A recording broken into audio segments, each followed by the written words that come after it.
Hi hello வணக்கம், இது உங்கள் சிவி ஜோன். சொல்லணும் எப்படி இருக்கீங்க? இப்போ பார்த்தீங்கன்னா சம்பவம் என்ன சம்பவம் அப்படின்னா, ஆல்ரெடி பார்த்தீங்கன்னா இந்த செகண்ட் ரவுண்டில் வந்துட்டு ஃபஸ்ட்டு விக்ரம் டீம் போனாங்க. கிட்டத்தட்ட 2 மணி நேரம் 38 நிமிஷம் விக்ரம் ஆட அரோரா ஆட, இந்த பக்கம் வந்துட்டு நம்ம எஃப்ஜே சுபிக்ஷா தேட பயங்கரமாக போச்சு.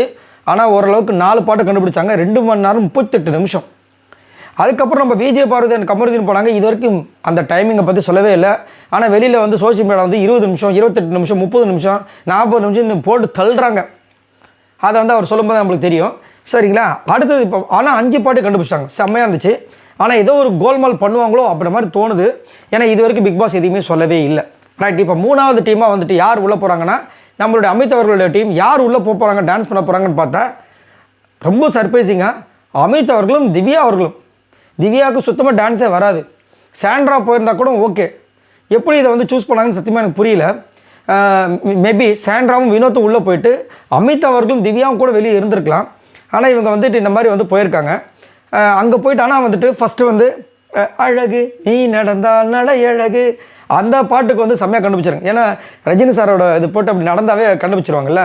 அதுக்கப்புறம் கொக்கரக்கோ அப்படின்னு வருது, அதையும் கண்டுபிடிச்சாங்க. இப்போ 3வது பாட்டா இது 4வது பாட்டா 5வது பாட்டான்னு தெரியாது.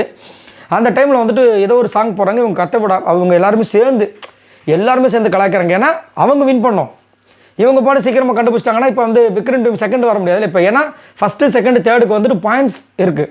ஃபஸ்ட்டு வின் பண்ணவங்களுக்கு ஒரு 5 பாயிண்ட்டு, 2வது வின் பண்ணவங்களுக்கு ஒரு பாயிண்ட் அப்படின்னு. ஸோ அப்படின்னு இருக்கும்போது இவங்களும் சேர்ந்து டிஸ்டர்ப் பண்ணுறாங்க. அது பெரிய பிரச்சனை வருது. அதுக்கு வந்து வினோத் வந்து ஏதோ வந்து ரிப்ளை கொடுக்குறாரு. இவங்க பிடிச்சி கத்துறாங்க. சாண்ட்ரா கம்முன்னு இருங்க வினோத், இதில் கான்சன்ட்ரேட் பண்ணுங்க அப்படின்ட்டு. ஒரு கட்டத்துக்கு மேலே திடீர்னு ஸ்டாப் ஆகாமல் காமிக்கிறாங்க. இவர் அப்படியே எந்திரிச்சு போகிறாரு. போகக்கூடாது ஆக்சுவலாக.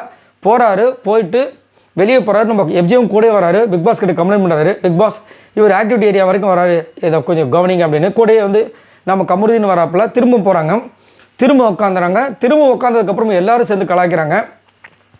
உருளைக்கிழங்கு எங்கே போச்சு, ஆக்டிவிட்டி ஏரியாவில் வேக போச்சுன்னு கலாய்க்கிறாங்க. ஐயோ, யாரா அந்த பாட்டை பாடுது? இந்த பாட்டு மட்டும் திவ்யா கிடச்சா அவ்வளோதான், தெரிஞ்சுதான் போச்சு.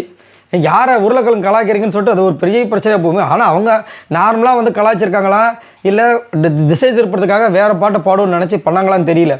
ஆனால் இந்த மாதிரி ஒரு சம்பவம் நடக்குது. பயங்கர டென்ஷனாக வந்துட்டு அதை பார்க்குறாங்க சாண்ட்ராவும் வினோத்தும். ஸோ இதை வச்சு பார்க்கும்போது கண்டிப்பாக வந்துட்டு நம்மளுடைய Vijay Parvati and Kamaruddin and Ghani and Attri இவங்க தான் வந்து வின் பண்ண மாதிரி தெரியுது. பட் இருந்தாலும் நம்ம பொறுத்துன்னு தான் பார்க்கணும். அதுக்குள்ளே பார்த்தீங்கன்னா நேற்றுலாம் பார்த்தீங்கன்னா டைமிங் கூட போட்டாங்க விஜய் பார்வதி பட்டு தோல்வி அப்படின்னு. நான் வேறு அதை வேறு நிறைய பேர் கமெண்ட்ஸில் போட்டாங்கன்னு சொல்லிட்டு இந்த மாதிரி நியூஸ் வந்திருக்குன்னு சொல்லிட்டு ஒரு வீடியோ வேறு போஸ்ட் பண்ணியிருந்தேன். அது ஒரு சில பேர் என்னங்க இப்படி ஆகிடுச்சு அப்படின்னு. எனக்கே தெரியலங்க, கஷ்டமாக இருக்குது அப்படின்னேன். பட் எல்லாமே போலி. பார்த்தீங்களா எப்படியெல்லாம் ஏமாத்துறாங்கன்ட்டு. சரி, இதை பற்றி உங்களோட கருத்துக்களை சொல்லுங்கள். பாய் நண்பர்களே.